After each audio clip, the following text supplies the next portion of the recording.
अस्सलाम वालेकुम क्लास। आज का जो टॉपिक है वो है हमारा नेस्टेड इफ स्टेटमेंट। अच्छा, नेस्ट का जो वर्ड निकला है वो नेस्ट से ही बना है। लाइक नेस्ट में क्या होता है, नेस्ट का मतलब है घोंसला। अब उसमें क्या होता है कि तिनका जो होता है तिनके तिनके के अंदर मौजूद होते हैं। तो सेम वहीं से ये कॉन्सेप्ट उठाया गया है नेस्ट के। जितने भी हमने स्ट्रक्चर पढ़े, इफ एल्स स्विच वगैरह, इफ के अंदर अगर इफ आ रहा है, ठीक है इफ के अंदर अगर इफ स्ट्रक्चर आ रहा है तो हम कहेंगे कि ये उसका नेस्टेड इफ है। क्यों? क्योंकि ये दूसरे इफ के अंदर आ रहा है। तो इस तरह एक प्रोग्राम है नेस्टेड इफ। अच्छा, नेस्टेड इफ है तो इफ एल्स के वैसे जो नेस्ट का मतलब होता है, जैसे हम लूप्स में करेंगे तो कोई भी लूप किसी दूसरे लूप के अंदर आ सकता है, ठीक है। तो ये रिपीट भी हो सकते हैं, इटसेल्फ भी एक दूसरे के अंदर आ सकते हैं। और फिर क्या हो सकता है कि ये खुद अपने स्ट्रक्चर के अंदर भी आ सकते हैं। तो अभी जो हम प्रोग्राम करने जा रहे हैं ये नेस्टेड इफ के लिहाज से है। इफ एल्स के अंदर इफ एल्स स्ट्रक्चर आ रहा होगा और वो उसका नेस्टेड बन जाएगा। हम इसके अकॉर्डिंगली एक प्रोग्राम देखते हैं। प्रोग्राम क्या है कि यूज़र आता है, वो एक स्टूडेंट के मार्क्स इंटर करता है। जब वो स्टूडेंट के मार्क्स इंटर करता है तो मार्क्स होंगे 0 से लेकर 100 तक। अगर वो 33 से या 33 के बराबर हों या 33 से ग्रेटर हों, वो मार्क्स इंटर करता है तो क्या शो होना चाहिए? पास। और अगर इससे कम हो तो फेल। लेकिन अगर यूज़र कोई इनवैलिड नंबर दे देता है, मतलब 100 अबव दे देता है या 0 से लेस दे देता है, तो उस सिनेरियो में भी हमें हैंडल करना होगा।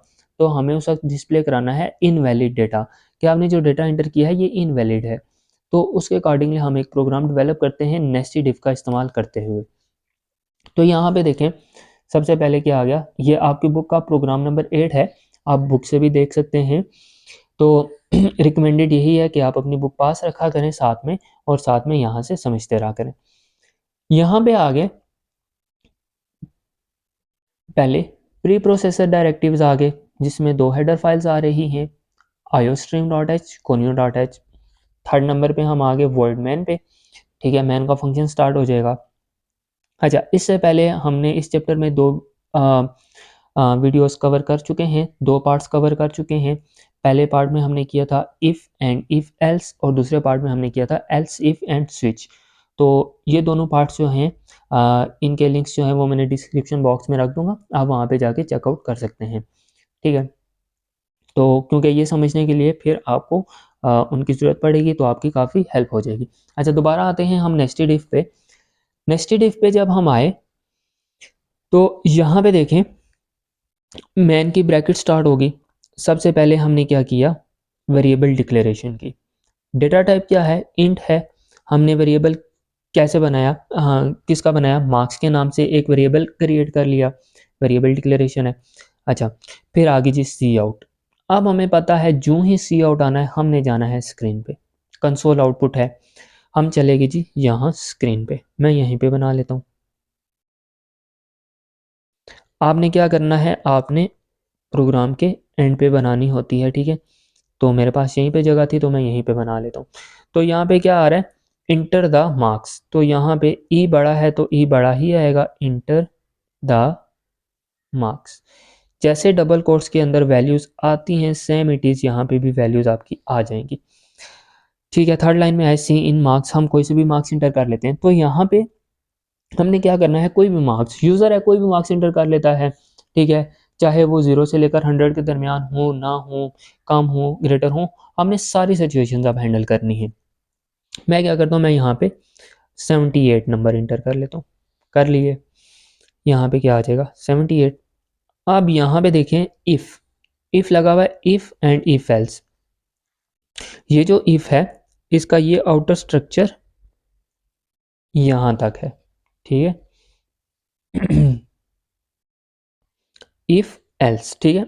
इफ की बॉडी और एल्स की बॉडी, ये आउटर स्ट्रक्चर है, ये आउटर इफ एल्स है।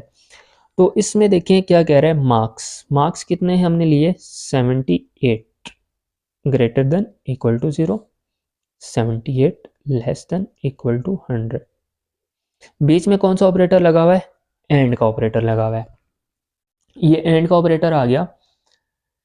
If marks greater than equal to 0, condition क्या है कि मार्क्स जो हैं वो 0 से बड़े होने चाहिए। क्या जो मार्क्स हैं वो 0 से बड़े हैं?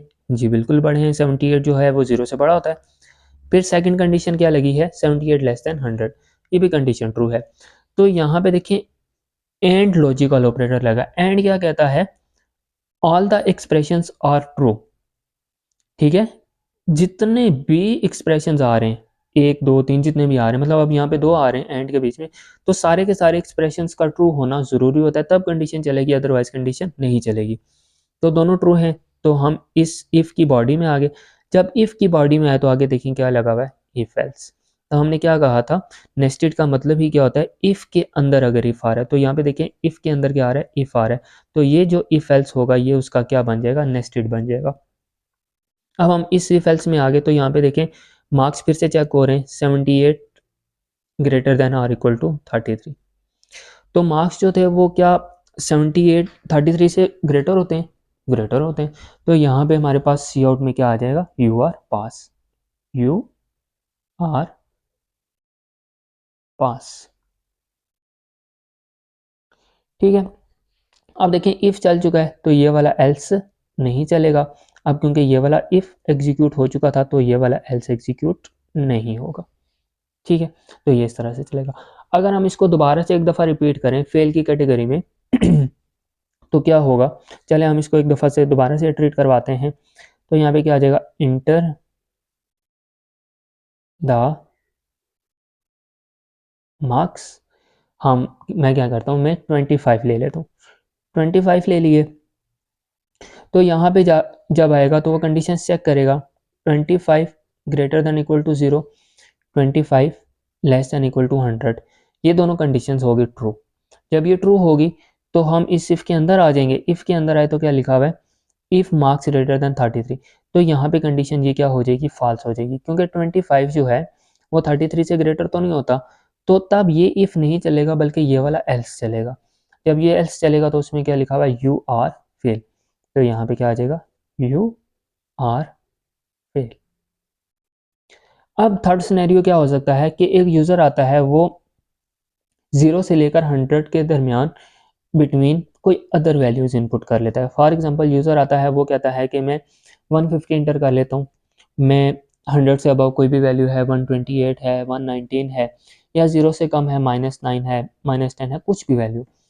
तो जब वो इस तरह की वैल्यूज़ इंटर करेगा तो यहाँ पे जब वो कंडीशंस चेक करेगा, कोई एक कंडीशन ट्रू हो जाएगी लेकिन दूसरी कंडीशन फॉल्स हो जाएगी।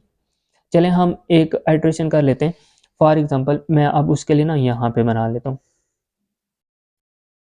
यहाँ पे क्या आ जाएगा? Enter the marks. तो मैं क्या करता हूँ, मैं 125 इंटर कर लेता हूँ।